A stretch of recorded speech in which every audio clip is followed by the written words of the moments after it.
यार, ऐसे बस में बैठे बैठे तो हम बोर हो रहे हैं। चलो ना कोई गेम खेलते हैं। सही कह रही हो, वैसे भी हमें अपने गांव पहुंचने में अभी पूरे 2 घंटे लगेंगे।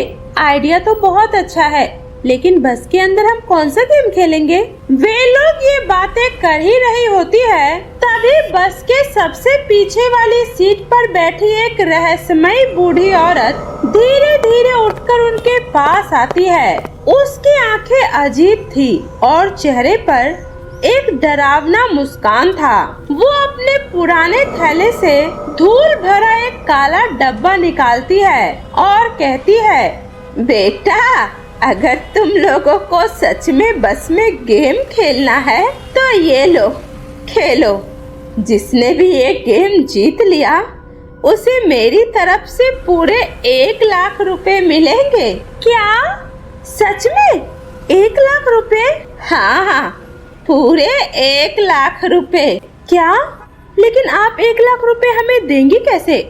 मेरा मतलब है, आपकी हालत देखकर तो मुझे नहीं लगता आपके पास 1 लाख तो क्या 100 रुपए भी होंगे। सही कह रही हो, ये पैसे मैं तुम्हें नहीं दूंगी, बल्कि ये पैसे तो तुम्हें इस गेम से मिलेंगे।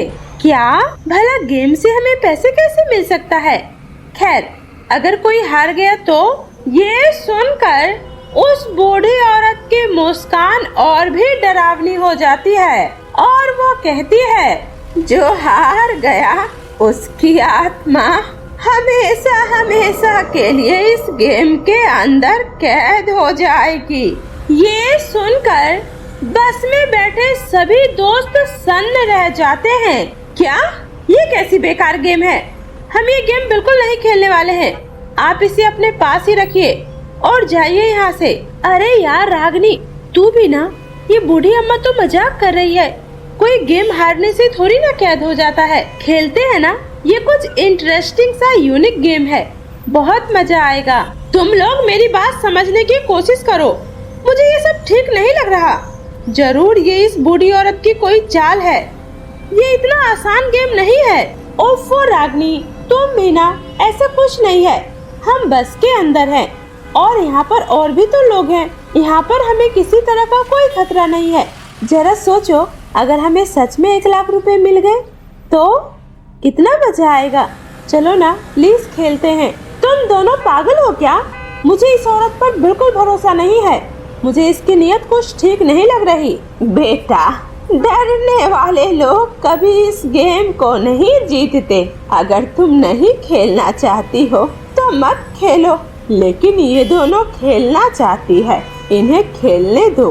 हाँ दादी, हम ये गेम जरूर खेलेंगे। चलिए अम्मा, जल्दी से गेम शुरू कीजिए। मजबूरी में रागनी को भी अपने दोस्तों के साथ उस गेम में हिस्सा लेना पड़ता है। बूढ़ी औरत अपना काला डब्बा खोलती है। उसके अंदर एक पुराना बोर्ड और 3 काले पासे रखे होते हैं। याद रखना, जो भी इस गेम को शुरू करेगा वो बीच में इसे छोड़ नहीं सकता। इतना बोलकर वो बूढ़ी औरत तीनों लड़कियों को एक एक पासे देकर उसे फेंकने के लिए बोलती है। तीनों सहेली हंसते हुए पासा फेंक देती है। पासा जैसे ही जमीन पर गिरता है, पूरे बस में काला धुआं फैल जाता है और बस की सारी लाइटें बुझ जाती है। और जब तीनों लड़कियों को होश आता है तो वो खुद को एक सुनसान धुंध से घिरे मैदान में खड़ा पाती है। उनके सामने वही काला बोर्ड हवा में तैर रहा होता है। तभी चारों तरफ गूंजती हुई उसी बूढ़ी औरत की डरावनी आवाज सुनाई देती है। अब वो बूढ़ी औरत एक खतरनाक चुड़ैल में बदल चुकी थी। तुम तीनों का इस खेल में स्वागत है। इस गेम में 3 लेवल हैं। हर लेवल में तुम तीनों को अलग अलग परीक्षा देनी होगी। जो जीतेगा उसे 1 लाख रुपए मिलेंगे, लेकिन जो हारेगा उसकी आत्मा हमेशा हमेशा के लिए इस बोर्ड में कैद हो जाएगी। उसके बाद सबसे पहले नित्या के सामने 10 दरवाजे प्रकट हो जाते हैं। इनमें से सिर्फ एक दरवाजा बाहर निकलने का रास्ता है। बाकी के 9 दरवाजों के पीछे भयानक चुड़ैल छुपी है। तुम्हारे पास सिर्फ 3 मौके हैं। अगर तुमने तीसरी बार भी गलत दरवाजा चुना तो दरवाजे के पीछे छुपी खतरनाक चुड़ैल तुम्हें हमेशा हमेशा के लिए अपने साथ ले जाएगी।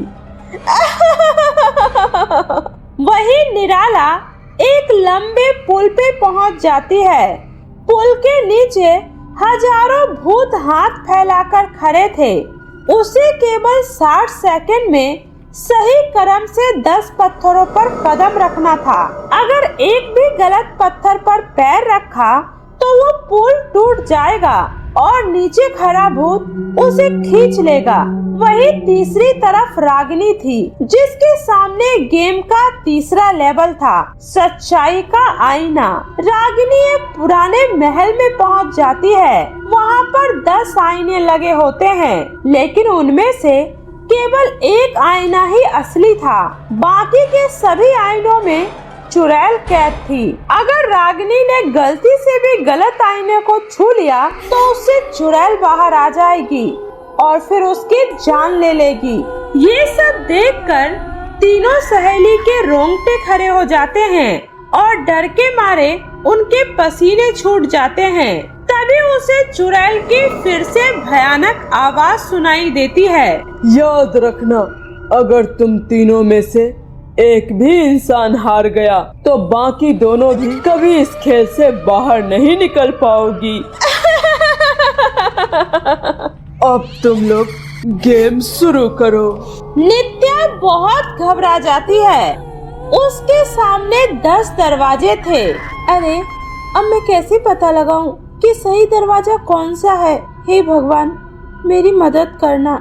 इतना कहकर वो बिना सोचे समझे 7 नंबर का दरवाजा खोल देती है। जैसे ही दरवाजा खुलता है, अंदर से हजारों चमगादड़ चीखते हुए बाहर निकलते हैं और उसी समय एक भयानक आत्मा नित्या की ओर झपटती है। नहीं! और वो फिर जल्दी से उस दरवाजे को बंद कर वहाँ से भाग जाती है। अब तुम्हारे पास सिर्फ 2 मौके बचे हैं। वहीं उधर निराला खुद को एक पुराने टूटे हुए पुल पर खड़ी पाती है। पुल के नीचे गहरी खाई थी, जिसमें हजारों भूत हाथ फैलाकर उसे नीचे बुला रहे थे। अचानक सामने हवा में पत्थरों पर नंबर चमकने लगते हैं। सिर्फ सही क्रम में पत्थरों पर कदम रखो। अगर एक भी गलती हुई तो तुम्हारी मौत तय है। निराला डरते हुए जल्दी जल्दी आगे बढ़ती है। पहले 4 पत्थर पर कदम रखने से उसे कुछ नहीं होता। वो आसानी से आगे बढ़ रही थी, लेकिन जैसे ही वो 5वें पत्थर पर पैर रखती है, पुल जोर जोर से हिलने लगता है और नीचे खड़े भूत भी जोर जोर से हंसने लगते हैं। तभी एक लंबा काला हाथ खाई से निकलकर निराला का पैर पकड़ लेता है। नहीं, बचाओ, कोई मुझे बचाओ, छोड़ो मुझे। उधर रागिनी भी एक पुराने महल में पहुंच जाती है, जहां चारों तरफ सिर्फ आईने ही आईने लगे थे। लेकिन रागिनी को तुरंत एक अजीब बात दिखाई देती है कि सभी आईने में उसकी परछाई दिख रही थी, सिवाय एक आईने के। उस आईने में उसकी जगह वही बूढ़ी औरत मुस्कुरा रही थी। रागिनी को तुरंत समझ आ जाता है, नहीं, ये असली आईना नहीं है, यही इस खेल का जाल है। वो उस आईने के पास जाने की बजाय पूरे कमरे को ध्यान से देखने लगती है। तभी उसकी नजर जमीन पर पड़े एक पुराने पासे पर जाती है। वो जैसे ही उसे छूती है, उसे एक आवाज सुनाई देती है। जो दिखता है उस पर भरोसा मत करना। जीत आईने में नहीं, उसके पीछे छिपे सच में है। रागिनी धीरे धीरे आईने के पीछे जाती है। वहाँ उसे एक छोटा सा काला तावीज लटका दिखाई देता है। वो जैसे ही उसे छूने वाली होती है, पीछे से वही बूढ़ी औरत चुड़ैल के रूप में प्रकट हो जाती है। रुक जाओ, उस ताबीज को मत छूना। अगर तुमने उसे छुआ तो तुम्हारी दोनों सहेलियां इसी पल मर जाएगी। मैंने कहा रुक जाओ। क्या? तभी उसके कानों में दूर से नित्या और निराला की दर्द भरी चीखें सुनाई देती है। रागिनी, रागिनी हमें बचा लो। हाँ रागिनी, हमें बचा लो प्लीज। रागिनी समझ जाती है चुड़ैल उसे डराकर असली राज छुपाना चाहती है। वो हिम्मत करके बिना चुड़ैल की बात सुने ताबीज को कसकर पकड़ लेती है। तभी अचानक एक काला धुआं उठता है और फिर सब कुछ खत्म हो जाता है और तीनों दोस्त एक खाली मैदान में पहुंच जाती है। उसके सामने काले बोर्ड रखे होते हैं। तभी वो चुड़ैल फिर से वहां आती है। शाबाश, आज तक कोई भी यहाँ तक नहीं पहुँच पाया था, लेकिन तुम तीनों बहुत बहादुर हो। लेकिन अब तुम्हारा आखिरी इम्तिहान शुरू होगा। अगर इसमें तुम हार गई तो हमेशा के लिए तुम मेरी गुलाम बन जाओगी। चुड़ैल के इतना कहते ही वहाँ पर एक विशाल काला हवन कुंड बन जाता है। ये तुम्हारे खेल का फाइनल लेवल है। ये सत्य की अग्नि है। इसमें तीनों में से किसी एक को अपनी सबसे प्यारी चीज इस अग्नि में डालनी होगी। अगर किसी ने धोखा दिया तो तीनों की मौत हो जाएगी। तभी नित्या अपने गले के सोने की चैन उतारकर उस अग्नि में डाल देती है। निराला भी अपने सोने की अंगूठी निकालकर उसमें डाल देती है। मूर्ख लड़कियों, मैंने कहा था अपनी सबसे प्यारी चीज, धन दौलत नहीं। अब रागिनी की बारी थी। रागिनी अचानक सोच में पड़ जाती है। तभी उसे याद आता है शुरुआत में चुड़ैल ने कहा था डरने वाले लोग कभी ये खेल नहीं जीतते।